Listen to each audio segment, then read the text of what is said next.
जिन्हें कहती थी कुछ दिनों पहले प्राणनाथ, वह उनको कह रही है तांत्रिक है बाबा। आखिरकार शिवरंजनी तिवारी के तेवर क्यों बदला गए? बागेश्वर बाबा ने जब से उनको वह ऐसा शब्द कहा है शूर्पणखा, तो क्यों उनके तेवर बदला गए शिवरंजनी तिवारी के?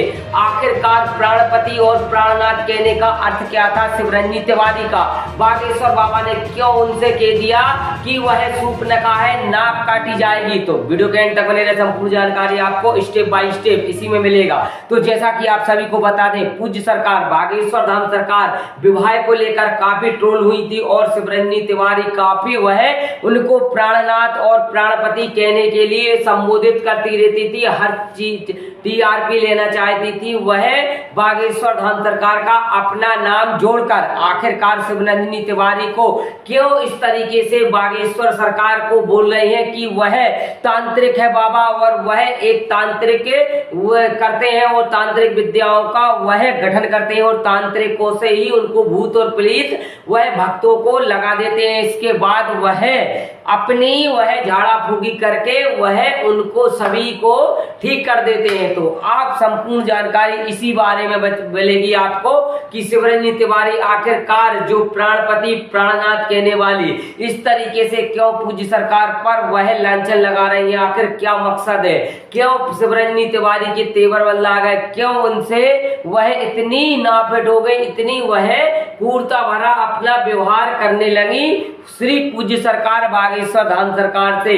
क्योंकि जब से उनने मना किया है विवाह को लेकर और विवाह को लेकर मना करने के बाद शिवरंजनी तिवारी खलबला गई और उनके जो वह अंदर की जो एक कहते हैं ना कि एक अंदर छुपा हुआ बैठा हुआ एक ऐसा वह शख्स रहता है कि वह एक ना एक दिन सत्य जरूर बोलता है। तो इस तरीके से वह शिवरंजनी तिवारी उनका सत्यता निकलता जाए और बागेश्वर धाम सरकार पूज्य सरकार हो सकता है उनकी मन की बात पहले ही जान गए होंगे, पहले ही उनने पढ़ ली होगी और इसलिए पूज्य सरकार ने विवाह को मना कर दिया और वह शूर्पणखा से संबोधित कर दिया। तो जब वह शूर्पणखा से संबोधित किया तो वह तिलमिला गई और तिलमिलाने के साथ एक चैनल पे तो उनको वह पूज्य सरकार को तांत्रिक कह दिया और यह तक कह दिया जब वह पूछा गया कि वह कोई दूसरी लड़की से विवाह करेंगे तो उनकी क्या शक्तियां चली जाएंगी, क्या वह दिव्य शक्तियां जो वह ले बैठे हैं वह शक्तियां क्या उनकी विलुप्त हो जाएंगी? तो उनने यह तक कह दिया कि वह हो सकता है